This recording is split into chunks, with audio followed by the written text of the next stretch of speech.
Hello, hello, hello. Ooh, there's a lot of background Hello. noise.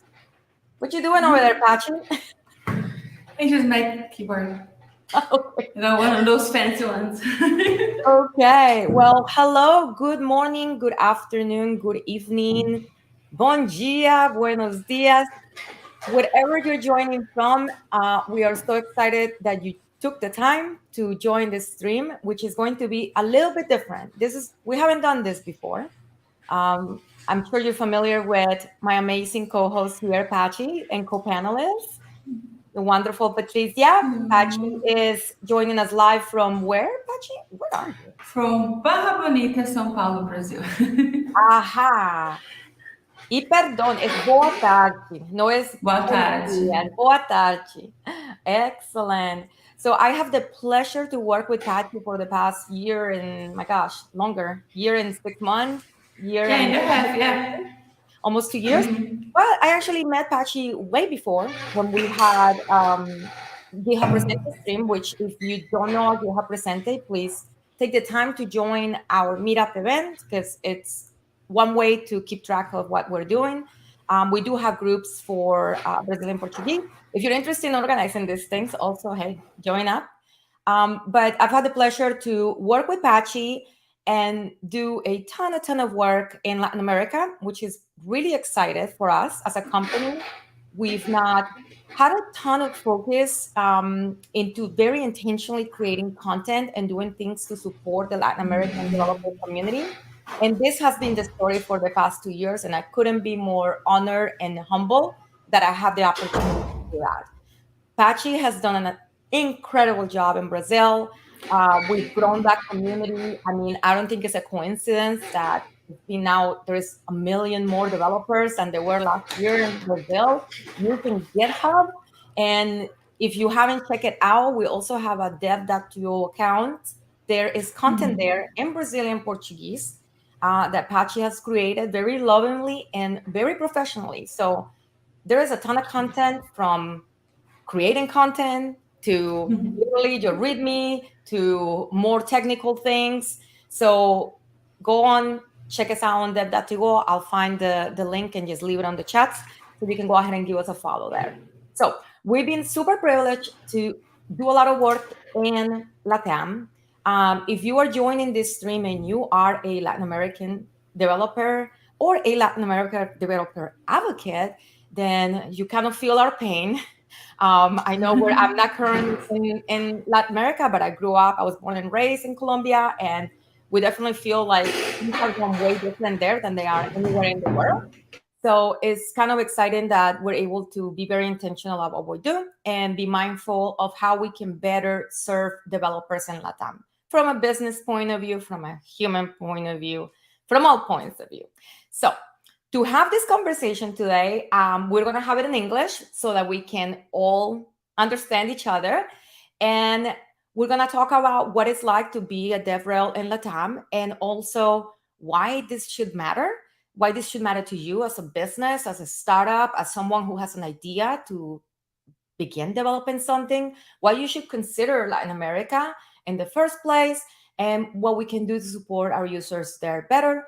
This is a stream that's intended to be agnostic. We're not going to be talking about GitHub all the time. We're going to talk about the developer experience, being a developer in Central and Latin America. So to do this amazing conversation, we have two fantastic guests. I'm going to invite my guest first, which is someone that I feel like I'm like long-time caller. What is it? No, long-time listener, first-time caller. I follow this person on social for quite some time now. And they always bring an incredible breadth of knowledge and realness to their content, which I find just super amazing. So I'm thrilled to invite to the stage José Luján, who is a developer, a professor, a writer, and a tech lead at AutoChain, but also working on DevRel things at AutoChain. You're basically doing it all. You're one of those unicorns. I like to call people that can do it all. So welcome, Jose. Thank you for being here. No, thank you so much for the invitation. Awesome. Pachi, can you introduce your guest? Sure. So I invited to be here with us today from the Brazil side of things. somebody that I have knew through the community for 3 years now. But even before I met her, and even before I dreamed about working in developer relations, she was already doing everything from content creation, speaking, and nurturing communities. So I was very glad and proud to help her to find out this vocation, DevRel. And we're talking to Bob Morganna, that in my opinion is one of the biggest people in DevRel Brazil. Nice. Thank you. Thank you for all the words and everything. It's a pleasure to be here with you. I'm just a little nervous because it's my first live stream in English. So please be patient with me. It's going to be okay, but it's just saying. Andrea, I can hear you. Is that me? You're mute. Yeah, I think you're on mute. Yes, you're totally perfectly fine. We can hear you. Thank you for, I know this is kind of pushing out of comfort zone for a lot of us, right? That English is not our first language. So I appreciate you being here. And thank you. what an honor. We're the first three. Yeah. Somebody is duplicating Andrea's microphone.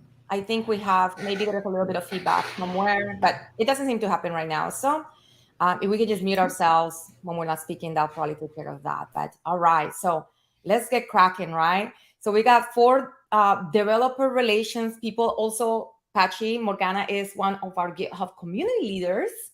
Forgot to mention that in Sao Paulo.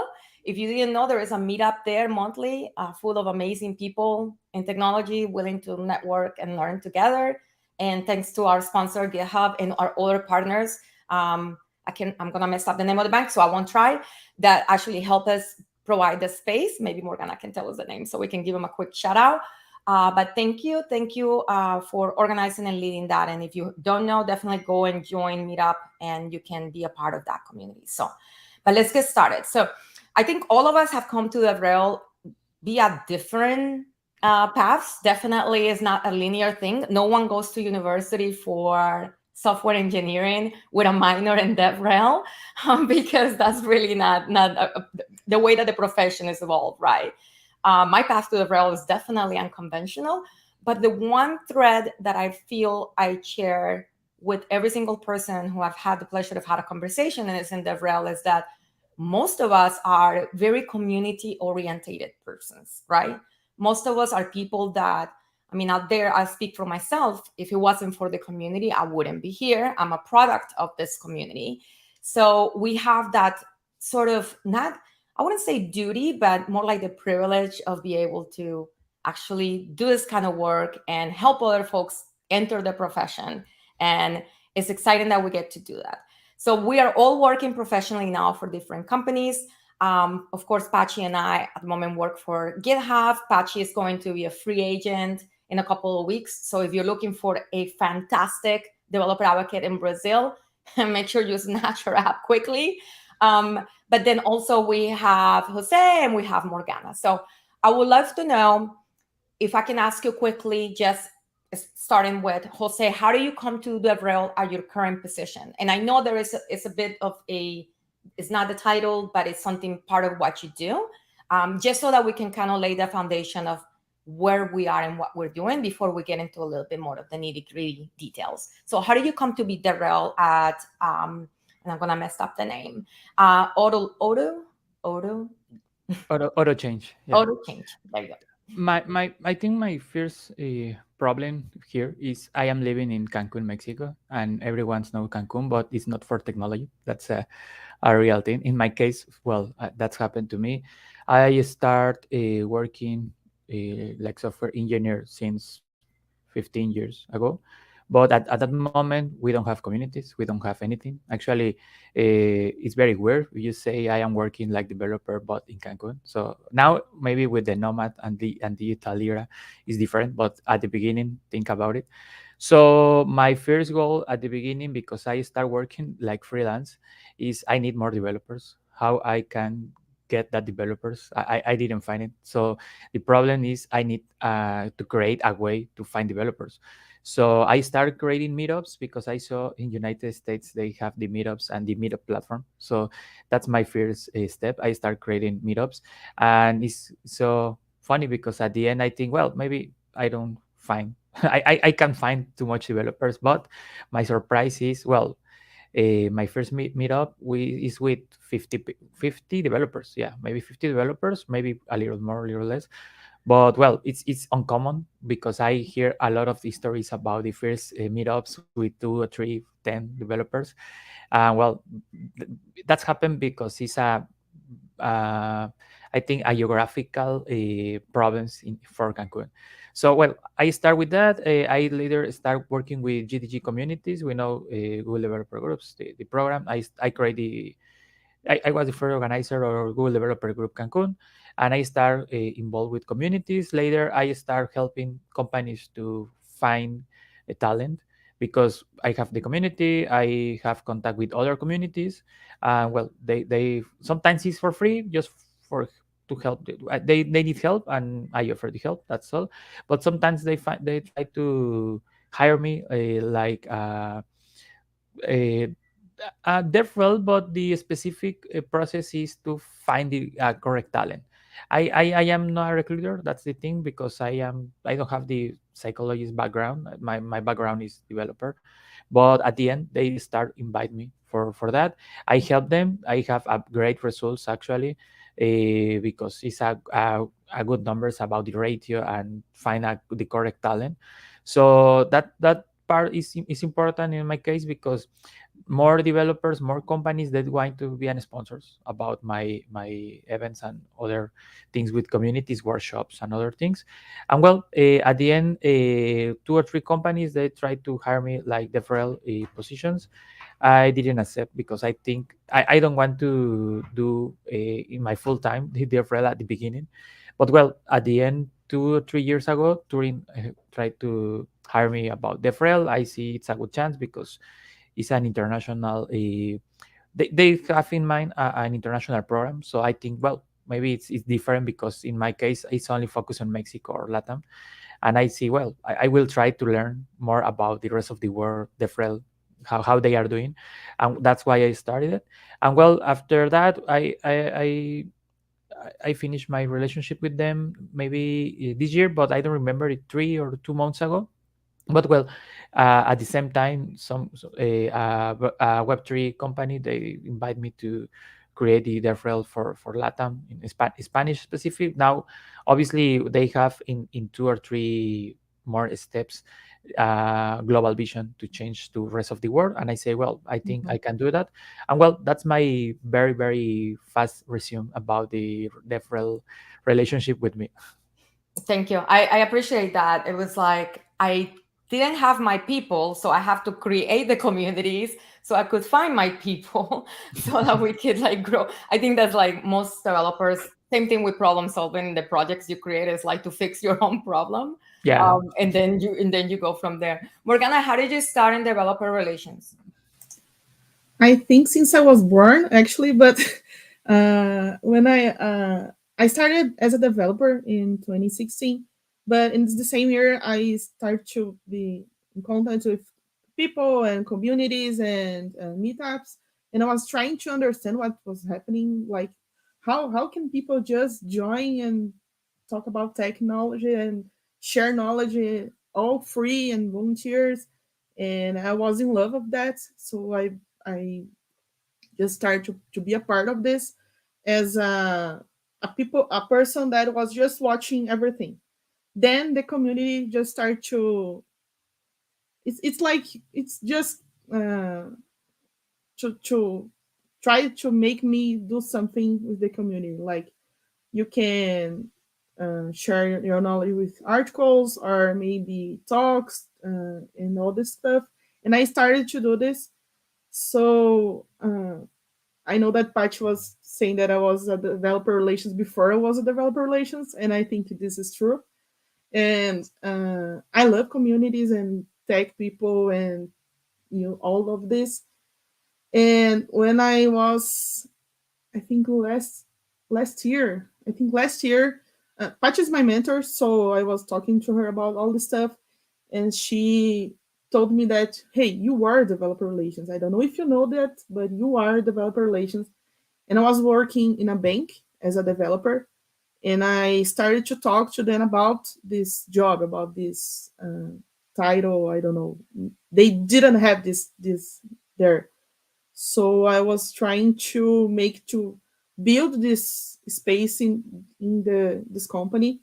And it's a little strange because it's a bank, and bank, they had a different culture, but we have developers, we have other people working with all the kind of technology stuff.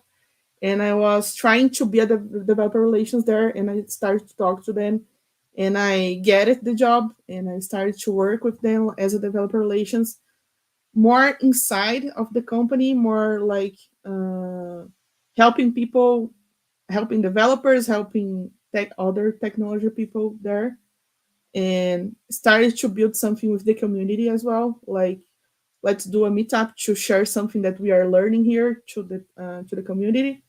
And then this year I changed the company. I'm working at BotCity, and we have like a dev tool, and it's kind of different because it's more with the community and not only inside of the company. And it's been a pleasure to learn more about communities and this kind of stuff when I'm working with the community directly. I love that. I appreciate that. And I think that brings a really cool point, which is like, if you are a company that does not have a DevRel program, you basically created the program and the opportunity. I think, Jose, you mentioned something similar to, you're kind of making the awareness for the company on the value of this. So I would like for us to like take a moment to think about that. Like, if you are a business in Latin America, just from point of view, like, why do you think, or how do you think that DevRel can tap into that growth potential? I know most DevRel positions or companies who have developer advocates, it's not necessarily a sales position. It isn't a revenue orientated position.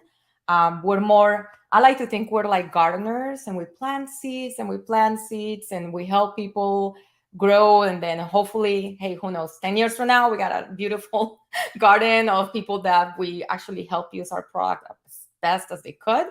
But it's not necessarily like a transactional thing, right? Like, it's not like, okay, you get paid because 3 people read this. So just top of mind, and I love to start with Pachi. What do you think? And I feel like you have such a unique point of view because you've seen this firsthand. Like, you saw what we had in Brazil, what we didn't have in Brazil, and where we are now as a company. So what do you think? Like, how can DevRel tap into that business growth potential? I think that it's important, the first thing, that the company really understands its power, and that they won't be seeing like numbers. Like, for example, you mentioned, when I joined GitHub, we had 3 million developers in Brazil. Now we have 4 million, right, in a year. Of course, my work has been tied to that, but I cannot tell you exactly what part of my job made this growth, right? But you know that is the thing, like you say, like, you plant the seeds in the community, you nurture the seeds, and of course, all the other work for the rest of the Brazilian team. But the important thing is, like, you're gonna nurture this community, you're gonna take care of the people, and the people are gonna give that back to you. But it can be in 6 months, and it can be in 5 years. It can be a marathon, sometimes it can be a sprint, but it will pay off. Like, if you really take the time and attention to, hey, I think like one of the things that, because like in our case, for GitHub, everybody that's a developer knows GitHub, right? So wasn't a new thing. Hey, Brazil, we are here now. No, GitHub has been in Brazil forever. But like, we take the time to say, hey, GitHub, we're in Brazil, but now we have this person, they're gonna be writing and talking in Portuguese, and it's their specific point of access, right? And that little thing is like, okay, so GitHub is like something that they care, right? They're taking some time to look at us and say, hey, there's a nice community.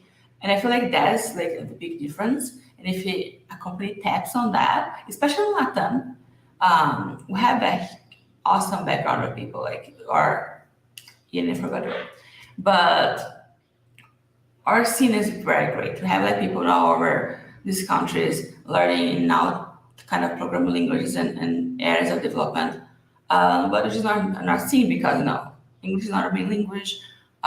We are not in a first world country, but we are here, right? And it's not a little people like right now. Brazil is the fourth biggest country in GitHub, right behind India, China, and US. And those are the two biggest countries in the world. You cannot top that unless you start making lots of babies.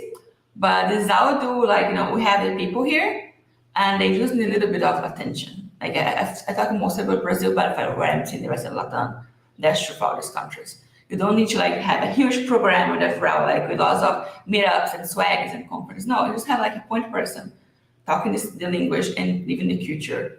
And I believe that any company that does that will see really great feedback, like we have been seeing. So there is the value there for you as a company, like your brand awareness, right? And then, of course, the brand awareness leads to the recognition, to the product adoption. I feel like the numbers follow. To me, it makes sense. It's a no-brainer. Jose, what about you? What do you think from a business development point of view? Like, how can DevRel tap into this? How can companies tap into DevRel? And later, I want to talk about companies outside of LATAM versus in LATAM, because there's definitely a difference about the way that we think about DevRel there. Yeah, actually, for example, I think I can mention what is a very common thing to see. For example, if you see programs like ambassadors, it's very, very amazing how the people in LATAM, they involve too much in that kind of roles.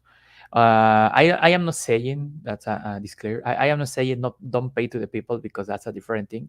But we know the ambassador programs, not all the ambassador programs, but we can say maybe 90% of that, they don't use too much money for that. They use swag and other things.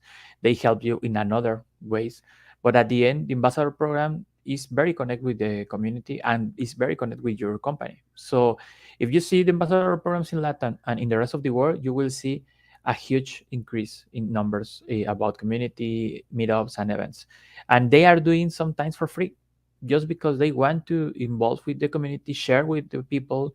And the other thing, I think an advantage we have in LATAM is we have people with a huge commitment, that they are very, very it's a very natural way to help the people, because they know in LATAM, for example, in my case, Cancun, but Cancun, we have a great infrastructure. We know that because it's a good place.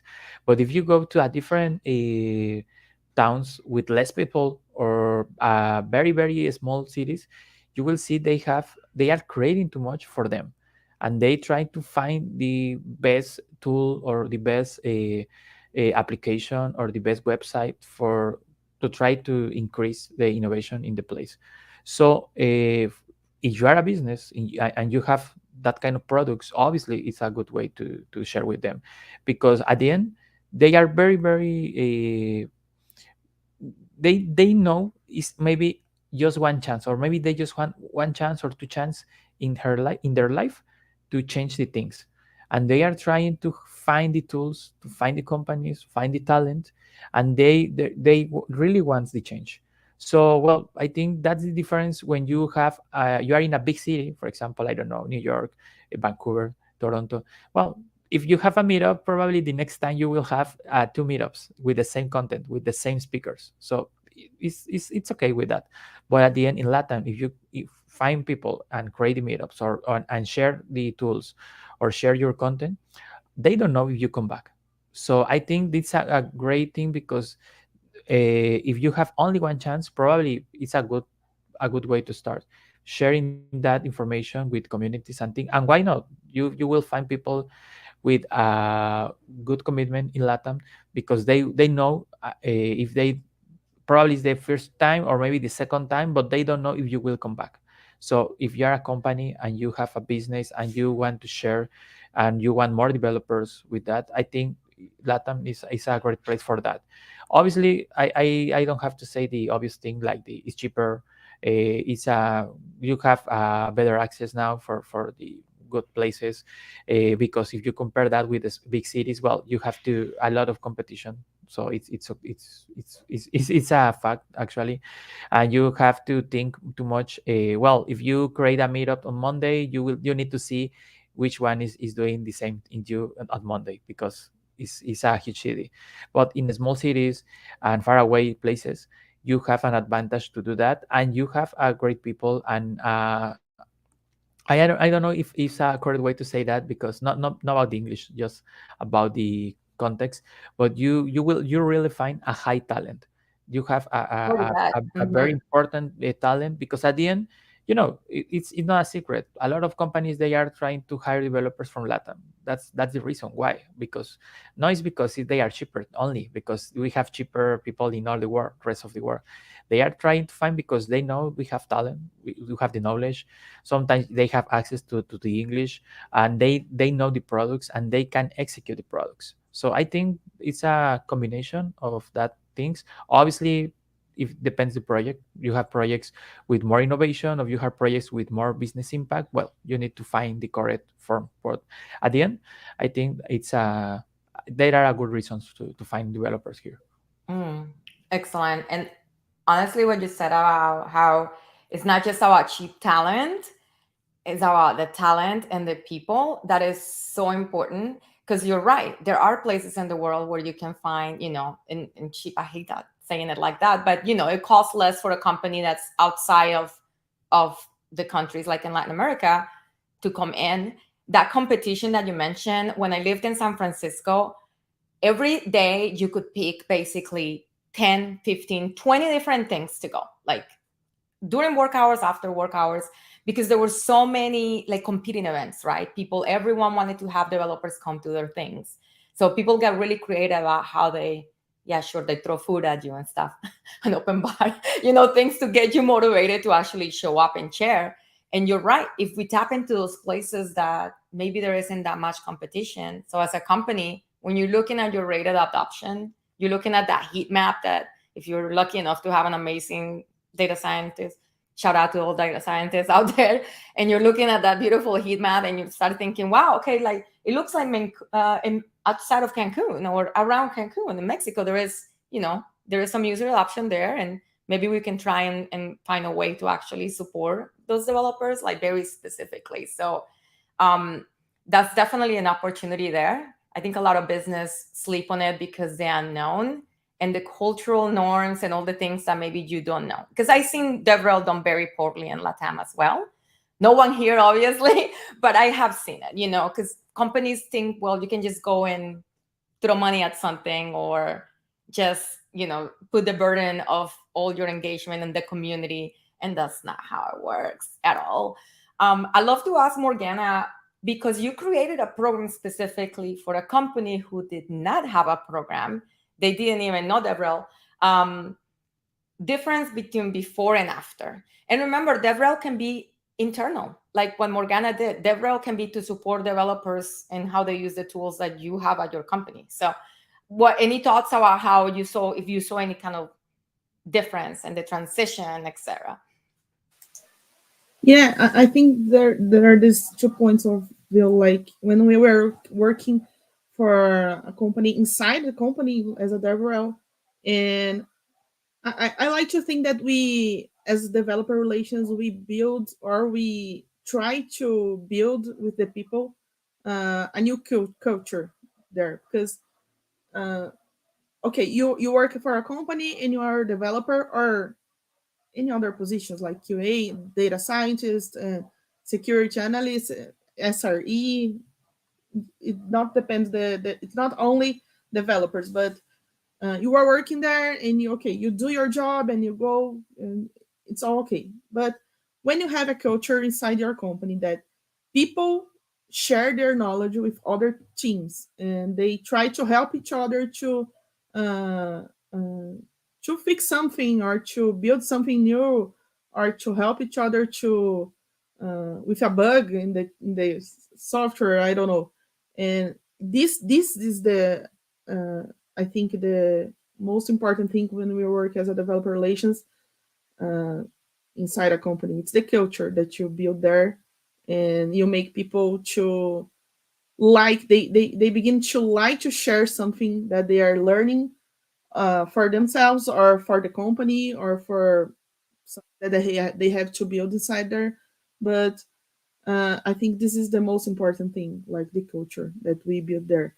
And when it's difficult for the companies, I think, to see this because I think someone told about said about something about numbers, and our numbers is not like today I'm doing a meetup and tomorrow everyone is going to sign up with my dev tool and oh my god they are going to use it.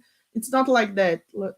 When you share something about the dev tool that you work for or the company something about a language that the people are learning to build a software there, and it has to be that language because it has to be that language, and it's not like tomorrow is going to be the results or n- next week or next month. Maybe it's 1 year, maybe it's later. And I think the companies can't see this uh, because they wait for numbers. They want numbers and they need numbers because they have to have money to pay us all and all the stuff. But I think they can't see because of this, because they waited something right now, and it's not right now that's going to happen. It's later, and because it's a culture, like I was saying, it's not something that we do today or tomorrow. It's something that we build every day to later we have something good about this, about our jobs or the companies. Uh, I think it is. This is. Yeah, so that's super interesting. You said about seeing the change between how having the program and starting to create the culture, like at the bank. And correct me if I understood this incorrectly. Then creates a cultural collaboration among the developers that work at this company. And yeah, right now I know it's like hiring the staff. There's a lot of folks, amazing folks who are competing for jobs, but I think that's a good way to look at a retention opportunity for the people that work at your bank, because I know a lot of places have like your employee resource groups, your affinity groups, and a lot of us stay in companies because we have that support network and we don't want to lose it. And creating that culture of education and knowledge sharing, I think that can be very powerful for engineers at any level, really. Or, like you said, whoever is working to make the thing that you're selling. So that's super, super interesting. Um, Jose, the company that you work for is based out of where? Are they headquartered in Mexico? No. No, actually, is they have the quarter in Vietnam. So Vietnam now is a huge hub about to Web3 companies. So they are Yeah. working now only in Vietnam, but obviously the most important uh, places to them now is United States and LATAM. Okay, perfect. Yeah. And I wanted to ask everyone also, like, how big are your teams? Like, how big is your team that's doing DevRel things in your company right now? Is it a team of one, or do you have multiple people? Yeah. Morgana's one. What about you, Jose? Now I am the only one official DevRel, Mhm. but they have like marketing positions. But at the end, for me, I think they have DevRel too. So they are working. Mhm. They are marketing people, but the only difference is they don't have technical things. But if I include the marketing team, we are 6, 7 now. I Okay. start alone, but now we are 7, 6 people to each. They divide the world in a different regions, and we have 6 regions, and we have 1 people for region. Okay, that makes sense. That makes sense. Okay.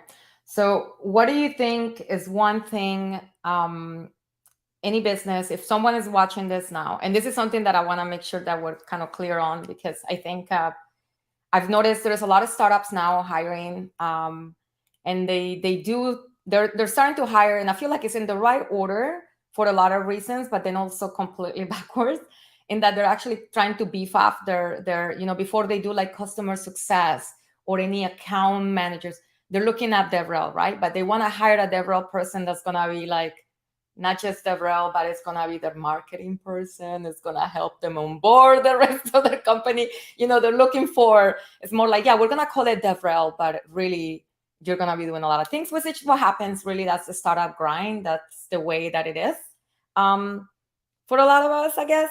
But then there's also like bigger companies that have well-established presence in Latin America.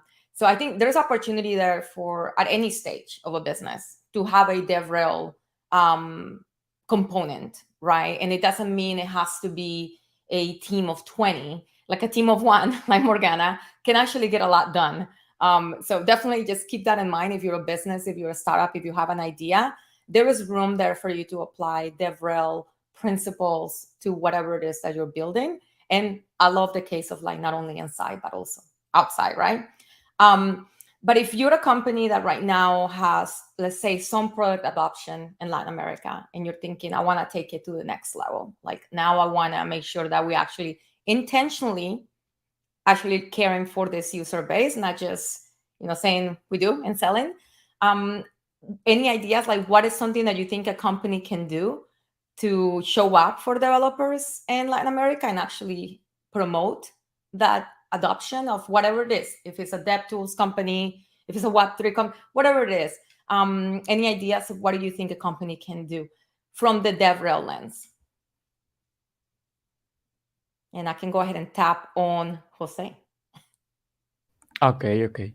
Yeah. Well, in my case, in my experience about that things, for example, in the process when they try to hire me, sometimes they ask me this question. Actually, that's the most common question they did it. Give all your secrets here. Yeah, but it's hire us, though. it's so complicated at the beginning. Now is I can share things, but when you are in interview, because I don't know a lot of things about the company, so it's too complicated the thing, because I share that, well, I need more information. The first impression is, well, what are you saying? You don't have an idea, or you can do it? No, I am saying, if you want a real answer, I need more information about your company, because a lot of companies, they want the most common way is I can share and I say, well, we can increase the numbers. That's the point, like PRs, or I don't know what the number. It's okay. You just send me a number and I will increase that. And it's very easy. It's very easy because you have, like the DevRel, sometimes you have a community, you have connections, you have friends, and you can ask for help if you want to increase the number, just because that's the thing. But it's not the real world. What is the if you increase, for example, 10 PRs, probably you have more impact. But I don't know if one PR is just a bug, for example. Maybe it's important for your community because it's a really complicated bug, or maybe you need to do something else. So in these cases, I think if you are in LATAM, the most important thing to understand is we have great people, we have good connections, great access, and we have great communities.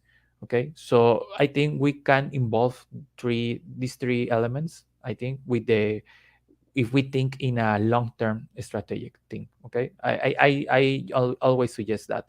The other part is the real world is moving with money. That's a sad thing, but it's the real. We have access to more things. Because the money here is, if you have something to buy, is cheapest. So probably if you need to invest, or your budget is 10K, for example, in Latin, your TK is more money. It's more money. That's the thing. So maybe you need to think, if you have something expensive to do, why do you use LATAM for that kind of period? So I think if you start talking about with true, and we say the things with the specific names, the company, sometimes they receive more benefits, because at the end they know you understand the company needs. Because at the end, obviously, if I I can save 5K for the company. Probably I have a real impact for the community too, because I can create 2 more events the next month, for example. That's not only to think about how to save money for the company, because obviously the companies need to use the money because they have the budget. Obviously, they have a budget, annual budget, or maybe Q budgets, but they have the money. They want to use and they need to use it. So that's the thing. We need to understand about the rules of business, and the most important thing, we need to follow the cues. I think that's the thing, because that happened to me in my last job, not now in touring company, for example. At the beginning in my team, we were 76 people, 70, 60 people. That's like a huge number for DevRel and communities team. I hear about other companies and other uh, startups, and when I say 60, 70, they say, hey, it's a huge team. I know that. At the end, after 2 layoffs, they have only 2 DevRel, one more and me. So and we are doing almost the same numbers. So the company, it's in shock, because they know what happened, because we have the same results with 98%. We could 98% of the team. What happened? So that's the thing. We need to think too much in which part we will put the effort. We need to think too much in how I need to use the money. I know the company is for money, and I repeat that, but I know if I can save money for execute one program, 2, 3, 6, I will do that, because that's another way to create value for the company. And when I saw a lot of DevRel, for example, they want money, budget, swag, for do everything. Okay, the rule is I want to move. Okay, how much I need. That's very very complicated. That I don't like to work like that, because at the end you depends too much to the money. I think, well, we need a balance here. We need to think about, okay, maybe I need money for that kind of things, but I don't need money for other kinds of things. So I like to do that. I want to separate that for the company, for my boss, because okay, if we don't have it, I can do that, but if we have, I can do that. So I like to create 2 scenarios to share with them. And obviously my boss or my manager, they know what is the best, because he knows the queue, the situation of the company, the budget, and that kind of things. So I like to work in like a real team, talking with them and share that. And that's why when I receive that kind of questions, it's complicated in a technical interview, or just an interview, because you need more information to think about it. I always have my plan A or B or even a C. If we have the great budget, we don't have, if we have a limit budget, or if we don't have budget, because I need to keep moving, because they pay me for that. So I need to think in these scenarios, and I think is the best. In my case, I always receive great comments to do that, because they are very familiar with their real positions, thinking too much in the budget to a success, or they create great goals. But in my case, I like to think about the worst scenario, without the budget, no too much money for prices or anything, license or whatever. But I always have, I try to have a plan B or C if I can. That's superb. And also, what a good point, because we all like stuff. Who doesn't like free stuff? All right, folks who are watching this stream, the first person who tells me on the comments what does swag stand for, and I'll send you a little something, and I'll send you a little something, because it took me a long time to figure that out. So I wanna share that. So Google it. I saw that like the other day, but I forgot it already. Put it on the comments there. Danielle, you can do it. Kojo, whoever is watching, just what does swag stand for? And I'll send you a little something. But yes, you gotta think about how you're gonna do more with less. I think we're all feeling that very much right now. So the beginning of your strategy can be the money. It'll be great if we have a ton of money and we're able to like do so much for our communities. But A14, we have a winner. Stuff we all get. I like that. Yeah, that's it. Swag, stuff we all get. If you mind just send me, I'm gonna put my Twitter handle or X, whatever it's called nowadays, and just send me a DM and I'll make sure to get something to you. Thank you for participating. But yes, so starting your strategy can be, especially if you're interviewing for a DevRel role in LATAM. Well, yeah, I just need $100,000 a month, and I'm gonna create the best possible program, because that's not always gonna be the scenario. And also, and I'm sure you've seen it, Pachi, too.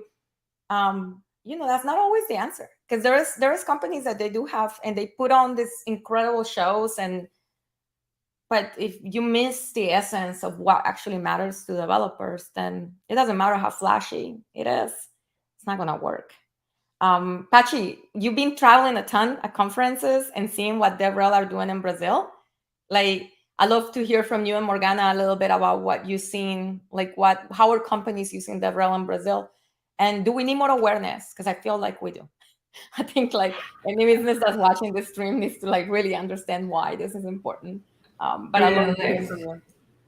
Like since I joined DevRel like as a full-time thing in like 3 years ago, it has been like my mission in Brazil to bring in code awareness.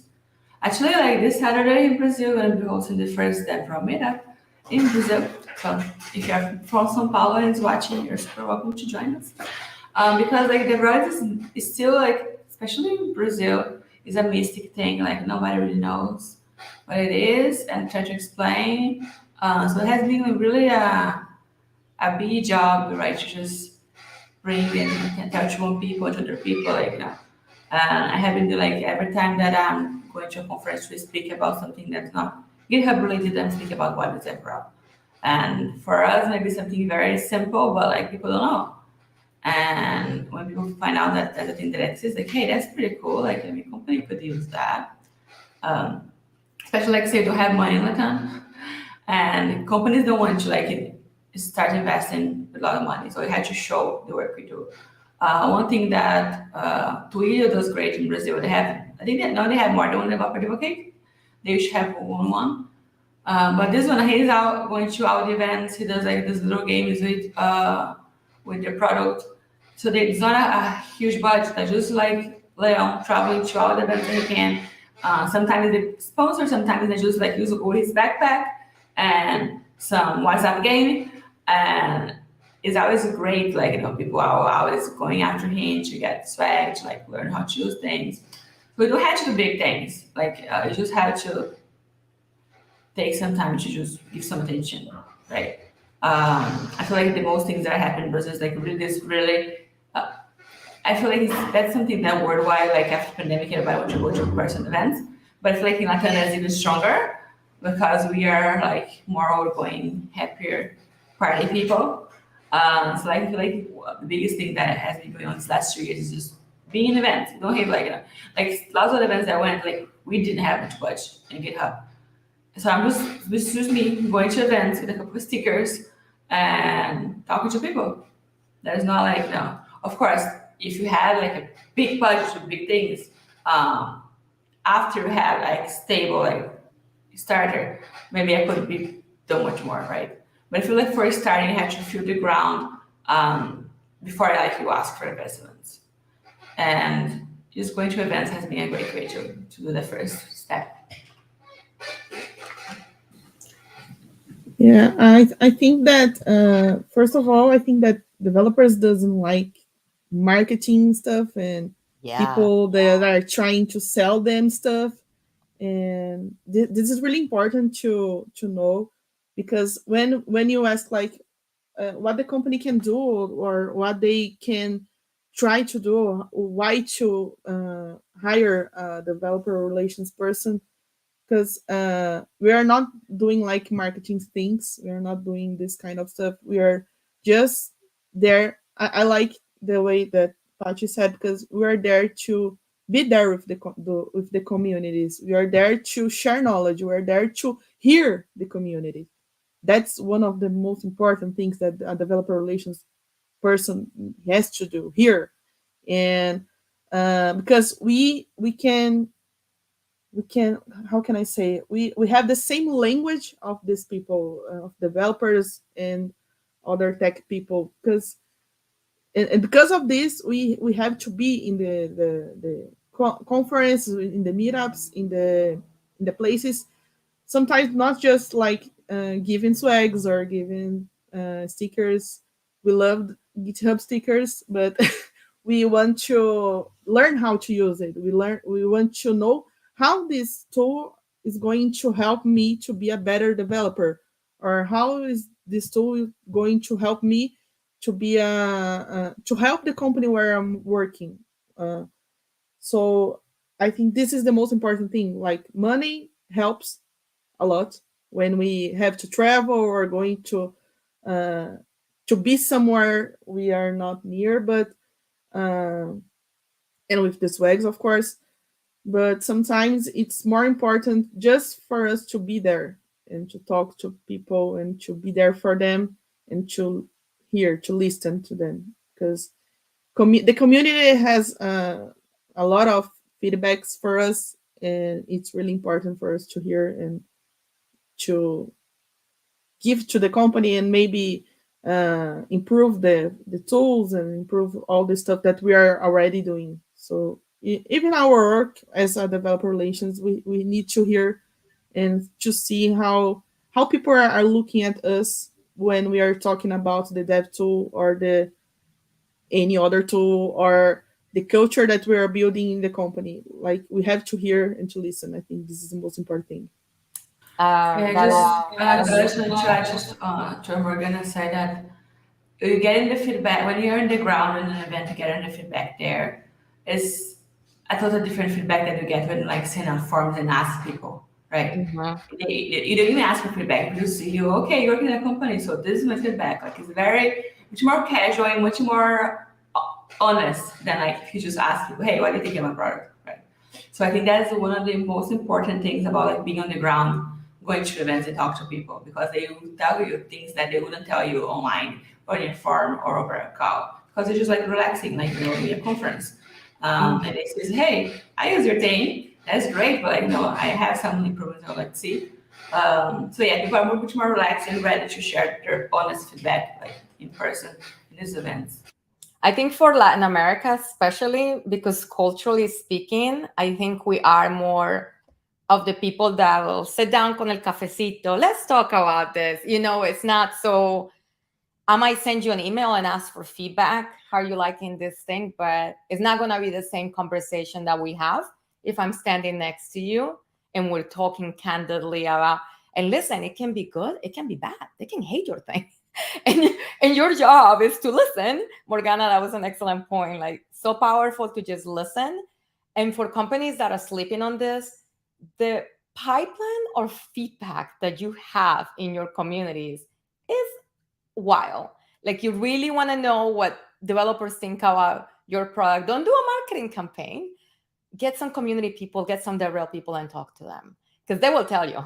And I know I can say from personal experience that a lot of developers, I can smell that marketing plot, and when you're trying to just do a sale from miles away. So that's one quick way to lose the trust of your users. So I'm gonna leave it with the things that not to do. Definitely don't do that. And then I'd love to ask each of you for one thing that you think companies who are interested on starting developer programs, if you can just on one sentence say what's one thing that they should think about doing now. And I think we all talk a little bit about it, but just so we can do a nice little full circle and compile all these ideas with us. Bruno says he hates those marketing bots. Me too, Bruno. Thanks for tuning up. So what do you think, Jose? What do you think is one thing? I am a company, I am Acme, Coyote, whatever, those of us who grew up in like old-timey cartoons.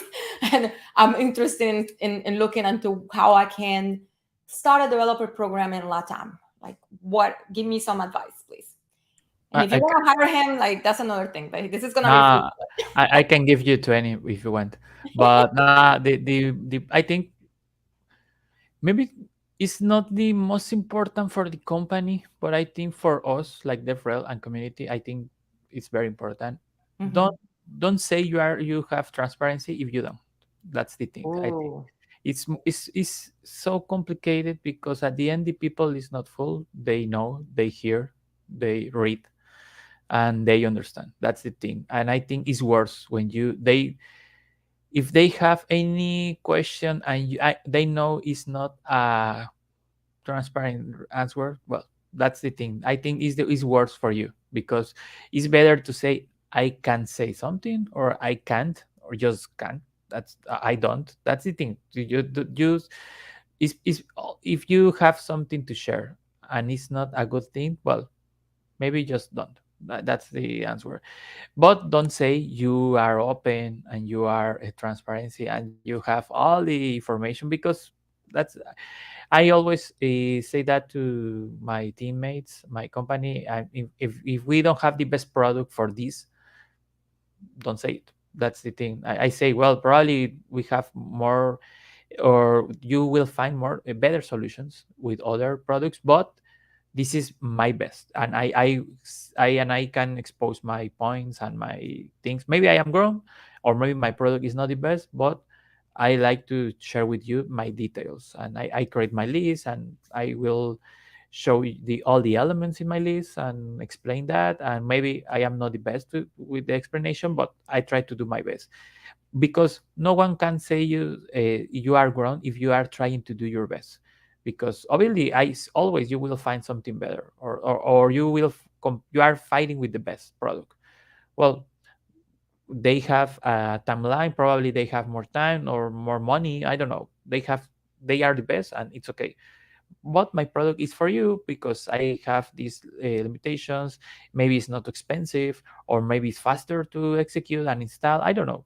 What I will try to find this. But if someone is asking to you, you are the best product for this, well, and if not, just say it. That's the thing. I think when you say something, and they wait, they are waiting and need a different answer, and you have you create a different expectation for your product. So I think they start listening to you, because they, okay, he knows it's not the best, he knows is a different approach. Well, maybe he has something important to share with us because he is here. So I think that's a good point. For obviously, that's the other part. Not all the companies want to use this strategy, so it's complicated to find companies with a real open policy. So it's complicated. It's difficult, but at the end, I think everything is about communication. That's the thing. If you share that with marketing team, or you share that with the PR team, or you share that with other members, or your manager can do that, well, is the best. Because at the end, they know how they can create a great value for the company. And I think it's very easy, it's very fast to do that. But obviously you are playing in a complicated line, because if you say something maybe wrong, or you don't think too much about it, probably you fell to the ground side. And probably the PR team, they will a little piece off, or marketing team. But Yeah. at the end, it's very easy. In my case, I asked for a meeting with PR team. I asked with a meeting with marketing team, and I say, just tell me which words I can say, and I will tell you which words I will use. And they give me the list. We check the list, and we see everything. I create a speech. They put a checklist in my speak if I am okay, or I need to change something. I Mhm. perfect speech at the end for them and me, and I say, well, that's correct. Yeah, okay, that's the way I will sell that to the developers. Okay, and they was agree, and everything is agree, and we don't have any problem with that. I never have a problem in my companies just saying the truth, because I think it's very important for me saying the truth. The best. You are creating a huge pipeline work with their company, because you involve a lot of teams, and a lot of departments and managers too, and managers from the managers. Because at the end, not all the managers, they are agree with that kind of things. They prefer avoid that. Don't say it. The best thing is not saying no, no. The developers, they are not dumb. They will tell me I need to say yes or no. Okay, I will say no, but I will share this. Is correct? Okay, and it's complicated at the end. Yeah. But I love that strategy, because at the end, when we finish when we have the final draft of this speech, everyone is happy in the company. There you go. I think it's a good point. Yeah, and you know what? There's only so long that you can go about making promises you can't keep, that your product can deliver. And this actually brought me something to mind. I think we need to do another one of this, because a lot of us, especially in LATAM, like I feel like you tie the work that you do a lot to your own reputation and the care that you use, how you convey messages. And like, I can't like stand in good faith here and lie to you and tell you my thing is the best if I know it's not. Like it's not, you know. So that's definitely complicated and a super fine line. But number one, businesses, remember, just be clear and setting expectations about how transparent you are, whether it be about what your tool or product can or cannot do, but also your investment in whatever, the community, communication also inside. Jose, that was excellent points. Make sure you're talking to your other stakeholders. So you're not writing checks. That's a terrible saying. I won't say writing checks that something can't cover. So that's terrible. Morganna, what do you think? What's another thing that you think we can take? I'd love to take like three key things out from this conversation today. And I'm sorry, I know we're going a little bit over the hour, so we'll start closing it up. No, it's okay. I think that companies are different and they can have strategies and different goals. And that's having this in mind. This is why we're going to hire a DevRel team or a DevRel person and build a DevRel area in your company. But and because of these strategies, maybe sometimes you have to, as a developer relation, you have to work in the marketing department, or maybe you have to work in the sales department, or maybe you have to work in the technology department. And it's okay because it's better, but according to the strategies, this can be different in other companies. But I think that one thing that is really important to do is not to, how can I say this? Don't let your DevRel person or team be far away from the technology team. I don't know how to say this. Yeah, like stay close to the product. Yes, because that's where we have to work. That's where we have to impact. That's where we have to talk to people the most. And this does not depend if you work in a company that has a dev tool, or you work in a company that doesn't have anything to the community, but you are a developer related to that company. It's important to be close with the tech people, because not that the marketing people can't help us, because we are part of the marketing pipeline. I don't know how to say the marketing process, but it's important to be near to be close to the tech people. That is an amazing point. That's a great number 2 point to take away from here, because I've definitely seen this through reorgs in many companies, including GitHub. And it's like, where do these people live? Where should this function live? If you're close to product and engineering, you're not wrong. You're not wrong. So that's awesome. Thank you so much. I love that. So we need to be close to product and engineering in order to be efficient. Still keeping the clear and open collaborations and communications with PR, like Jose mentioned, with marketing, like Jose mentioned, but definitely be close to the tech, because that's the only way you can do your job, really. It makes sense. Pachi, how about you? What's one thing that you think we can take away? Let's focus a little bit in the specific, like the regional DevRel. And I think that it's important to have a person that speaks the language. And that can be, it can be like GitHub did with me, just hiring somebody in the country. But like if you want to try the waters, like, you can hire a general developer advocate or a developer relations person that knows the language. Like, for example, is a global role, right? But this person, Portuguese, doesn't know Spanish, so maybe 10% of their job is going to be to create content in that language, what in the middle. So you can start filling the waters. You don't have to hire like a person specific for that country or for that region. But now we are in a very global world. Almost everybody speaks more than one language. I'm talking about LATAM, but this works for like any regional, like in India, Africa, even Japan. Just like hire somebody that knows the two languages and just fuel the community for that. That's one thing that I always, when I'm looking like, because we see a lot more of the job roles for a global than regional. So every time I talk to somebody, I say, hey, okay, I would like to work for a company. Would be okay if I write like one article in Portuguese about a program, right? Even if it's not their goal, it's goal you can show the value to the company about that region, about the people. And I feel like if you can hire somebody to you can just drive content in to everybody. But having somebody that speaks the language, knows the culture is different, right? And really trust those people, because like sometimes the person in that company will be able to hire somebody from LATAM, right? And they want to do exactly what everybody else in the development team is doing, right? And then it's counterproductive, because if you hire somebody in LATAM, because this person knows the LATAM culture, and you don't do the same thing, you need to have a different approach, or if not, like the person won't be able to work to the best of their potential. So like somebody that knows the language and is part of the future of the region you want to start growing. Oh yeah, be local, not just in words, but be local. Be local.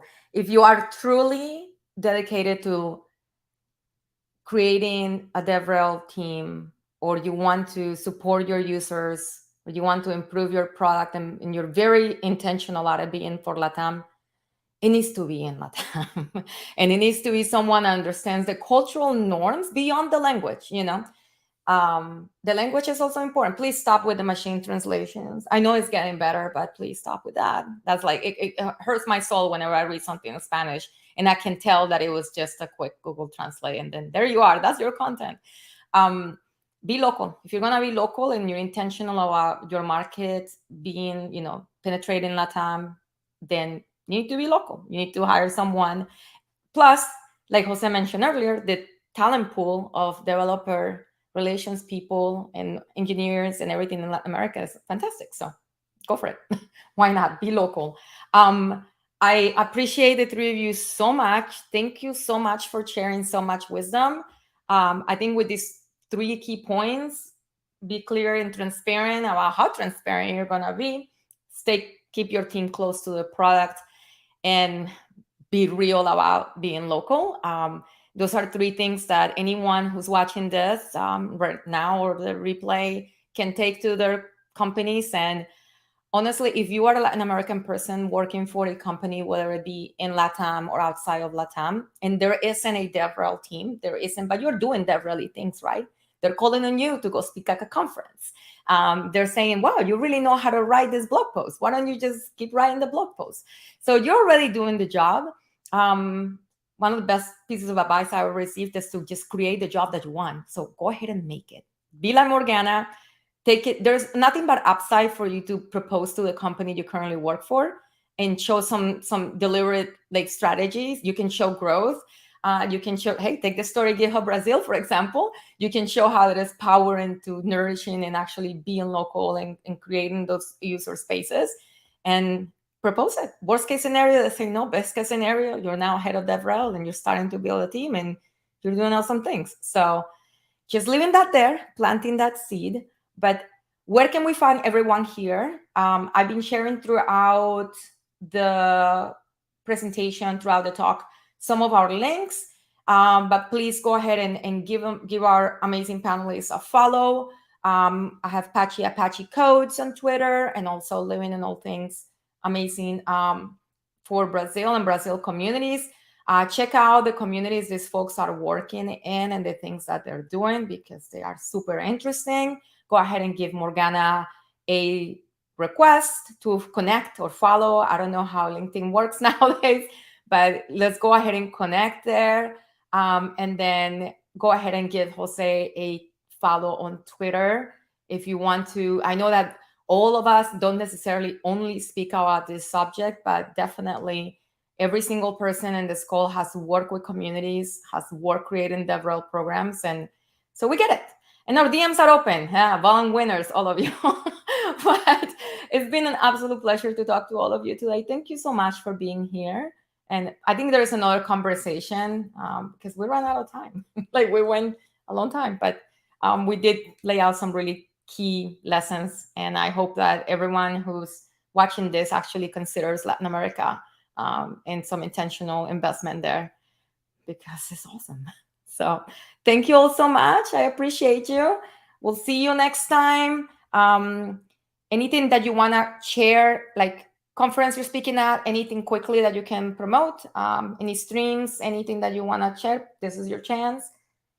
And I just want to share again, like for people that are in Brazil, São Paulo specifically, Saturday, we have the first DevRel meetup.